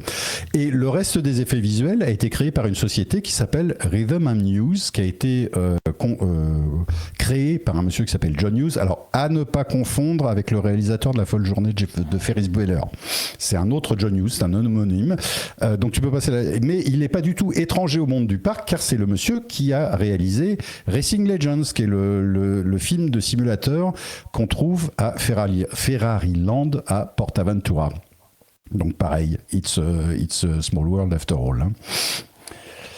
Et tout est lié ensuite. Hein. Vu la spécificité du média sur ces trucs-là, tu m'étonnes, les mecs sont bons là-dedans, ils y restent ensuite, oui. Absolument. Et puis pareil, en continuant à fouiner, je me suis rendu compte que le créateur des costumes de From Time to Time, ce n'est autre que Bob Ringwood. Et alors lui, il a un pédigré qui est long comme un jour sans pain. Donc j'ai juste mis une petite dizaine des films sur lesquels il a créé les costumes.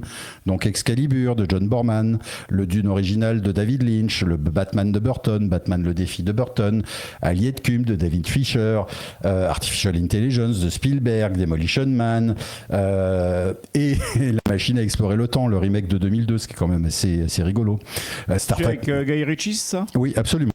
Ouais. Et Star Trek Nemesis, Troy, enfin il a fait plein de films. Le mec est quand même hyper compétent en termes de costuming. Et je me suis gardé alors ça c'est un coup de cœur, parce que je vais pas dire je me suis gardé le meilleur pour la fin, mais le producteur exécutif principal du film, c'est monsieur John Badham. Et là on a la tête du monsieur en photo. Ça a été capturé quand ils ont tourné les scènes avec Rémi Julien sur la place de l'Étoile, absolument. Oui. Ouais, avec toutes les voitures Renault. Alors il dit dans le retranscrit qu'il y aurait une centaine de bagnoles à l'image. Je suis pas sûr qu'il y en a autant, mais bon, il y en a peut-être en arrière-plan. Et d'autres qui sont garés en plus dans la contre-allée. Donc John Badham, moi c'est un réalisateur en fait, il était producteur exécutif sur From Time to Time, mais il est surtout réalisateur, John Badham. Donc tu peux passer la slide suivante. Il a quand même réalisé des petits bijoux de la série B que sont, alors je sais plus dans quel ordre je les ai mis, mais voilà, Tonnerre de feu avec Roy Scheider qui est un film d'hélico génial, Short Circuit qui est un ravissant film sur un robot qui est censé être une arme absolue et qui se rebelle et qui devient une créature tout à fait adorable, War Games avec Matthew Broderick. War Games, qu'est-ce qu'il est bon ce film. Et il est super, et c'est marrant parce que c'est de la technologie informatique de 1983 ou 1984, quoi. C'est assez rigolo à voir. Et c'est les prémices, puisqu'en fait il se branche par modem pour aller pirater grosso modo, sans vraiment s'en rendre compte au début, l'ordinateur du Pentagone. Donc ça c'est réalisé par John Badham, mais il a aussi réalisé, donc slide suivante s'il te plaît Greg, il a réalisé un magnifique Dracula avec Frank Langella. Donc ça c'était en 1979, un film formidable qui s'appelle C'est ma vie après tout, avec Richard Dreyfuss. Alors c'est pas un film mort de rire, c'est vraiment un très beau film. Et puis surtout ce petit film avec un acteur inconnu qui s'appelle John Travolta, qui a juste été un carton mondial et qui s'appelle La fièvre du samedi soir. Voilà, oui, juste un tout petit truc, quoi. Bon. Un tout petit film dont personne n'a jamais entendu parler. Donc John Badham, moi je trouve que c'est un réalisateur contemporain vraiment important, pour qui s'intéresse à la vraie série B, tu vois, qui sont des films avec des chouettes histoires, des bons castings, etc., qui sont pas uniquement des pouces-disques ou ce qu'on appelle des véhicules pour des vedettes, et il y a aucun scénario et rien du tout. Non, c'est vraiment un super réalisateur, John Badham. Je vous conseille d'aller sur IMDb, consulter sa filmographie. Il a fait en plus énormément de télévision. Il a aussi réalisé des épisodes, je sais plus, de Portée disparue, CSI, enfin voilà. C'est le mec qui est un super bon, quoi, et puis il pète pas plus haut que son derrière. C'est ça qui est vachement bien. Donc réalisateur que j'adore. Voilà, donc ça c'était les autres petites anecdotes que j'ai glanées ces derniers jours. Suître dans le pied. Suître parce qu'il y a une perle. Parce qu'il y a une perle dedans. C'est pour ça. Bien rattrapé. Mais voilà, donc c'est notre dernière, on va dire, c'est notre dernière petite cerise sur le gâteau, c'est d'avoir retrouvé ces infos supplémentaires. Et moi, je voulais surtout savoir, est-ce que dans notre chère communauté ici présente ce soir, il y a des gens qui ont eu l'occasion d'essayer le Visionarium du temps de sa splendeur. On vous laisse quelques instants. Arbi, toi, t'étais trop jeune. Alors, je vais te dire, je suis né en 2006, donc... 2 ans après la fermeture, hélas. Donc toi, littéralement, t'es né l'année de Buzz, en fait. Donc, voilà, c'est ça à dire, je suis né l'année de Buzz, donc j'ai pas pu... malheureusement. Alors attends, il y a IM39 qui dit oui. Oui, t'as essayé? Non, il dit pas oui, il dit oui, 3 points d'exclamation. C'est-à-dire que, voilà, apparemment, ça a dû le marquer aussi. C'est vrai que dans les commentaires, il y avait quand même quelques personnes qui mentionnaient le fait qu'ils l'avaient vécu, qu'ils l'avaient vu, et du coup ça leur rappelait des souvenirs de fou, quoi. Ah, Space Mountain Fan qui a pu le tester à DLP en 2000-2001 et après au Magic Kingdom en 1900. Oh, et surtout il a fait la version du Magic Kingdom, ça j'aurais vraiment aimé la faire en vrai avec Robin Williams. Aussi. Ouais, je l'ai essayé aussi. Tiens, d'ailleurs pareil au Magic Kingdom en 1996, absolument.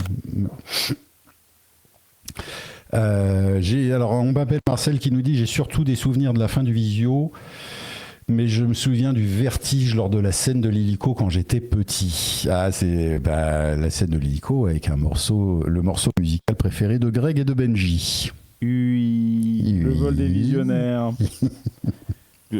Cette partition, ce morceau, puis cette scène, voilà, c'est juste la pause contemplative géniale dans le film. Mais bon, on va pas repartir, ça va refaire encore un épisode de 3 heures, donc voilà.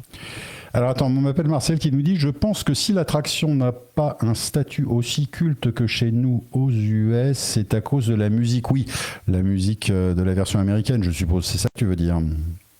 Alors attention, parce que chez nous, le statut culte, ça reste quand même un truc de secte. Hein, c'est quand même, oui, c'est un peu de niche quand même. Hein, c'est quand même de niche. Alors qu'aux États-Unis, tu vois, j'ai été surpris parce que quand Robin Williams était encore en vie, il lui avait décerné une Disney Legend. Et parmi les rôles qui avaient déclenché une standing ovation dans le public de la D23, si je dis pas de conneries, il y avait le fait de dire qu'il avait été timekeeper. Donc le personnage apparemment et l'attraction avait été apprécié, mais je pense qu'en fait, systématiquement, les versions du Visionarium ont toujours été quelque chose qui ciblait finalement une niche. C'est pas un concept aussi fort qu'un Space Mountain, par exemple. Mais bon, il avait quand même ses fans, et nous, on en fait partie, on le défend. Voilà. Alors attends, je remonte un petit peu le chat. Il y a Bibi and Something qui nous dit: bien sûr, de 1994 à la fermeture, demain est littéralement la date des 30 ans de ma première visite à DLP. Mais pourtant, tu es une gamine, Bibi. J'ai surtout... Ok, attends, je remonte encore un petit peu. Donc, il aime 39 qui disait: oui, dans ma jeunesse, autour de mes 10 ans. Oui, je m'en souviens vaguement, j'étais petit en 1995. Les images me sont revenues en mémoire quand j'ai vu les vidéos. Filmo, pas fait non plus, mais je vais essayer de fouiller les photos de mes grands-parents pour voir s'ils l'ont fait. Il aime 39, à l'époque, entre le Visio et la galaxie stellaire à Space, il y avait de quoi faire travailler l'imaginaire. C'est exactement la théorie que soutient Greg. Oui. C'est que le Visio était effectivement le pré-show de l'ensemble de la zone. Le souci, alors Space Mountain Fan qui nous dit le souci aux USA, c'était que c'était attraction C ou même D du land, ça attirait pas les foules. Ouais. Ensuite, en plus, il a été. Le Visio est arrivé là-bas, c'était qu'en 94, je crois. Ou 80. Ouais. Ou attends, non. 80. Non. C'était 93, je crois, à Tokyo, et puis 94 ou 95 ou 96 en Floride. Et le problème, c'est que, genre, quelques années après, qu'est-ce qu'on a le 11 septembre? Et donc, du coup, l'attraction, il y a le World Trade Center qui est présent dans l'attraction. En fait, elle va passer aussi saisonnière. Enfin bon, il y a plein de trucs qui font que ça va vraiment accélérer son déclin de manière assez fracassante, malheureusement. J'espère qu'un jour Disney fera une version numérique au même titre que Star Tours premier du nom. Ouais, absolument. Elle existe cette version, c'est certain. Je veux dire, les fichiers que l'on a qui sont sur YouTube ne sont pas les fichiers archivés. C'est une copie de ces fichiers-là, mais il y a nécessairement une transcription. Disney garde tout en archive, quoi qu'il en soit. Donc il existe quelque part une numérisation de, oui, de toute tout façon, le film étant sorti en salle, en France, il doit y avoir une copie au CNC normalement. En théorie. Ah bah oui.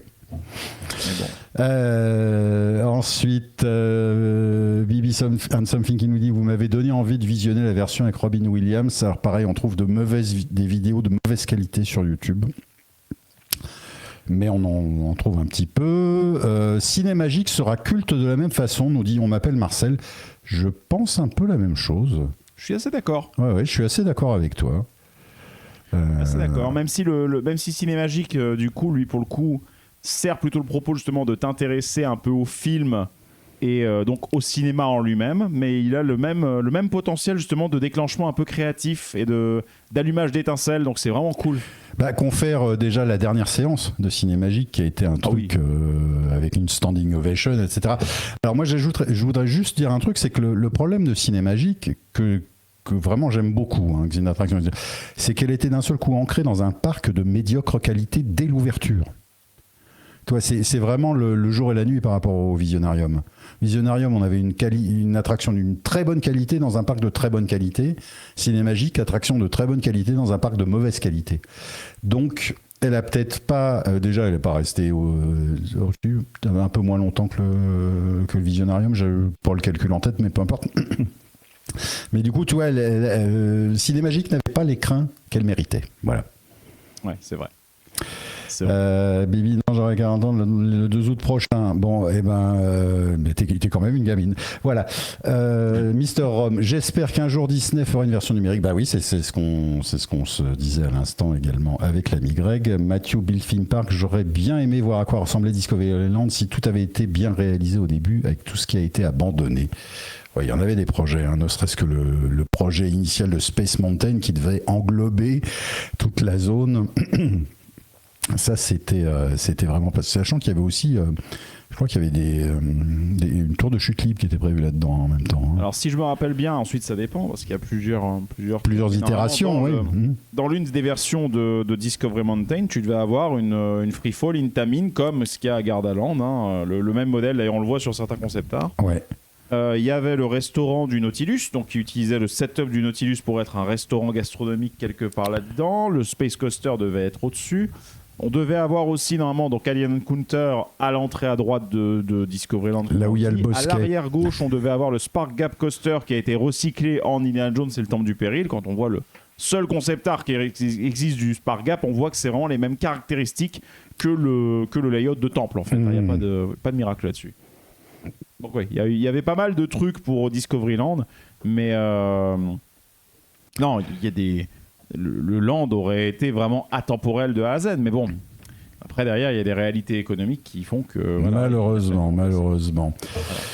Ah là là, alors on m'appelle Marcel qui dit la Vienne dynamique est très inspirée du Visio, je trouve.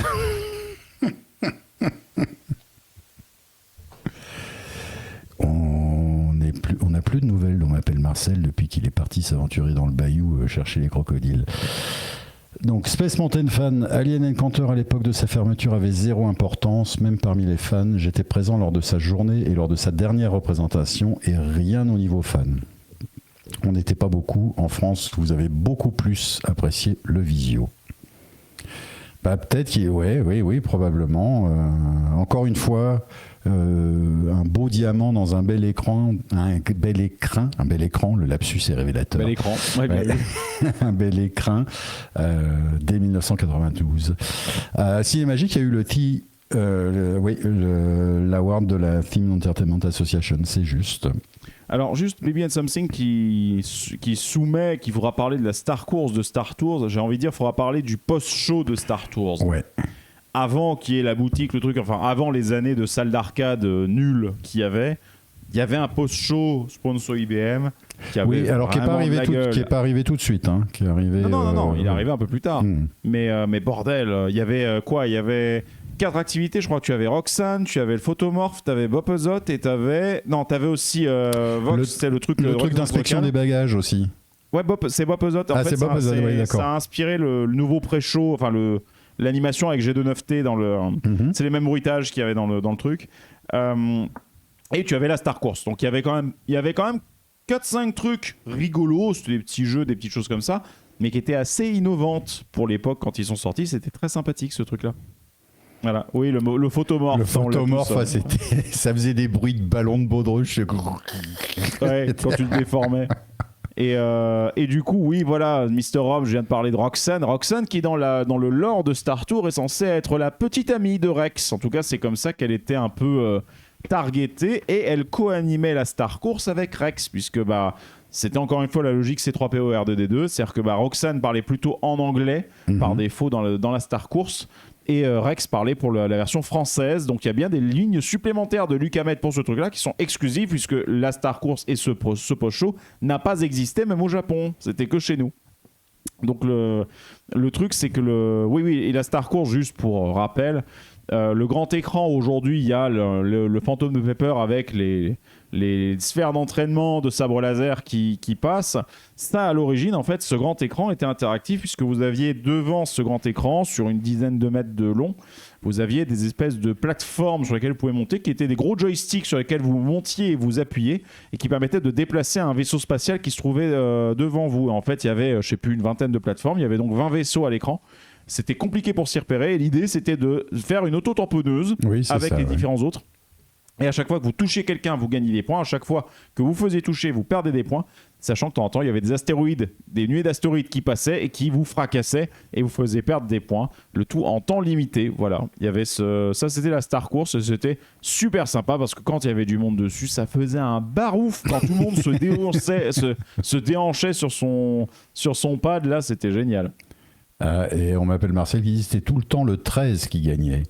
Et tu paumais tout le temps, Viviane Somfing qui dit tu paumais tout le temps ton numéro tellement on était nombreux. Bah oui, on n'arrivait jamais à se repérer sur l'écran où il y avait des tas de points qui se déplaçaient. En fait, on était représenté par une sorte de jeton avec le numéro de la plateforme sur laquelle on gigotait comme un malade. Exact, voilà. L'attraction Mighty Duck de Disney Quest, c'est similaire absolument Space Mountain Fan. Oui, absolument. Oui, Disney Quest, ah là là. Pareil, Petit Ange, tout ça. Bon, moi j'aimais beaucoup Disney Quest, sur tout l'étage consacré aux jeux d'arcade anciens. Mais ça, c'est un truc de vieux, hein, évidemment. Mais ne t'inquiète pas, je partage tout à fait cette nostalgie, mon cher, il n'y a pas de souci. Mais moi, Disney Quest, j'ai vraiment aimé aller voir un peu ce que c'était, c'est clair. Ah, mais le truc de Disney Quest, ça te détemporalise. Tu rentres le matin, tu ressors, et il est 23h. Ah, bah merde. Ensuite, derrière, on a passé la journée. On a quand même eu quelques trucs de Disney Quest qui ont été apportés au studio parce que Art of Disney Animation, le post-show de dessin, etc., était à Disney Quest à la base. Ouais. Cyberspace Mountain, quand il était présent à la sortie en post-show de Zapping Zone, enfin de la visite des studios de Disney, Disney Channel, bah ça, c'était aussi ça. Il y avait aussi 2-3 autres. En fait, il y avait quelques trucs les plus simples à mettre en place qui ont été ripés de Disney Quest et qui sont arrivés au studio en France en réalité. Mais le truc, encore une fois, Disney Quest, c'était novateur dans son concept, mais la technologie avait un petit peu de mal à suivre et c'était ça aussi. C'était difficile de mettre une technologie VR du milieu des années 90 sur la c'était des casques énormes, des trucs colossaux. Donc c'était, ça souffrait d'un problème de capacité horaire et je crois que ils ont vite abandonné l'affaire parce qu'ils se sont rendus compte que ils n'arriveraient pas à suivre. Non, c'est dommage, ça a mal vieilli. L'idée n'était pas mauvaise, mais avec les attractions et les landes qui se retrouvaient un peu dans le absolument. Parc. Et moi, mon attraction préférée était une exploration d'un temple en Jeep. Où en fait c'était avec les modèles réduits. T'étais une borne d'arcade et tu pilotais un modèle réduit qui était sous toi parce qu'il y avait un plancher transparent dans une maquette de temple. Tu te déplaçais, en fait il y avait une caméra sur ta Jeep et tu devais aller heurter différents symboles pour c'était ta quête au trésor quoi. Et j'adorais cette attraction. Super sympa ce truc là. Enfin bon. Donc, est-ce qu'on n'arriverait pas à terme un petit peu de ce live, je pense parce que là... oui, ça fait 1h30 qu'on tient le crachoir, donc c'est pas mal pour un petit live. Arbi, t'as un truc à ajouter? Non, à part rejoignez le Discord. Oui, ça c'est bien déjà. Ça c'est bien, voilà, voilà, c'est ça. Non, j'ai pas grand chose à dire, à part voilà, rejoignez le Discord, venez participer au contest, venez suivre le contest, venez suivre les prochaines soirées qui arrivent, parce que il y a du très très lourd qui arrive, et puis voilà. Encore merci de m'avoir invité. Non mais c'était cool comme ça. Non, c'est bien, ça permet à nos spectateurs de mettre une tête sur le pseudo, tu vois. Et oui. Voilà. Merci à toi de t'être joint à nous. Merci à vous de m'avoir proposé de venir. Ça me fait plaisir de venir participer à un live comme ça. Et puis voilà. Et au passage, j'ai vu qu'il y avait Filmo dans le Discord, donc voilà. Il y a Filmo, il y avait Nice aussi. Qui fait partie de l'équipe. Ah oui, Nice, absolument. Donc encore une fois, merci à vous. J'ai cru voir aussi Mathieu de l'équipe du Discord également. Donc merci à tous ceux qui alors merci m'encourager. Merci de soutenir Arbi et aussi de si bien vous occuper du Discord. Merci infiniment.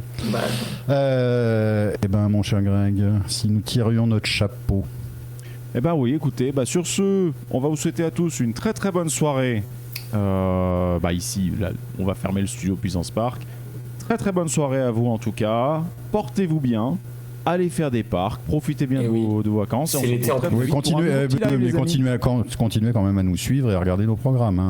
Voilà. Oui. Rejoignez le Discord. Et allez sur le Discord, effectivement. Voilà, allez sur le Discord, participer à la vie du Discord et aux différentes activités qu'on vous propose. Ça marche. Merci beaucoup à toi Arbi, merci Jean-Marc, merci à toutes et à tous de nous avoir rejoints et à très vite. Merci, ciao, bye bye Greg. Tout le monde. Ciao, salut bye tout le monde. Salut.